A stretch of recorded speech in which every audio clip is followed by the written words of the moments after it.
तर आजचा व्हिडिओ जो आहे का भावांनो बहिणो स्पेशली म्हणजे स्पेशली एका ताईसाठी आहे बरं का. ताई प्रेग्नेंट आहेत एक आणि त्यांनी मला कमेंट टाकली ताई ना की ताई डिलिव्हरीमध्ये म्हणजे मी व्हिडिओ टाकला त्या दिवशी की डिलिव्हरीमध्ये कोणी कोणी खाल्ल्या त्या कण्या. तर ताईनं मला त्याच्यावर कमेंट टाकली की बा ताई मी प्रेग्नेंट आहे आणि मला सांगा की समजा डिलिव्हरीमध्ये काय काय खाते किंवा काही महत्त्वाच्या गोष्टी.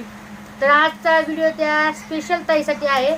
आणि चला म्हणजे तुम्हाला आज मी कण्या दाखवते बरं का. कण्या म्हणजे शिरा आणि कण्या म्हणजे याच्यात काय फरक आहे आणि हे काय आहे आणि डिलिव्हरीमध्ये हे खाल्लं तर काय फायदे होते. तर आणि एक गोष्ट सांगा भावना बहिणू तुम्हाला स्पेशल ताई साहेबांना सांगणार आहे की डिलिव्हरीमध्ये आहे ना तुम्ही हे जरूर खा.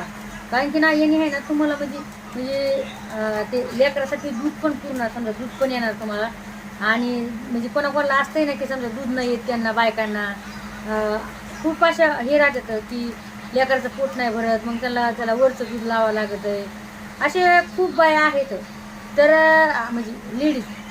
तर मी एवढंच बोलणार की आहे ना तुम्ही खाऊन बघा. आणि हो याच्यासोबत अजून पण एक आहे तुम्ही तुम्हाला दाखवते. आता मी तिकडे ठेवली आहे कढाई बरं का. आणि आता स्पेशल मी ह्या कण्या करणार आहे. तर खूप सोपे त्या कण्या.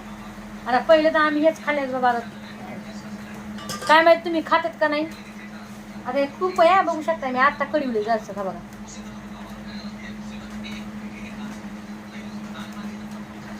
याच्यामध्ये स्पेशल याचा हे होती काय कढीच्या तेलाचा.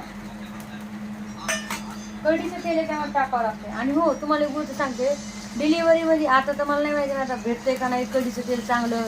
कारण की पहिलं तर कसं माहिती आहे का म्हणजे कढी द्यायचे त्या लोकांना ते लोक ताटत म्हणजे तेल काढून द्यायचे. आपण कढी द्यायचे द्यायला.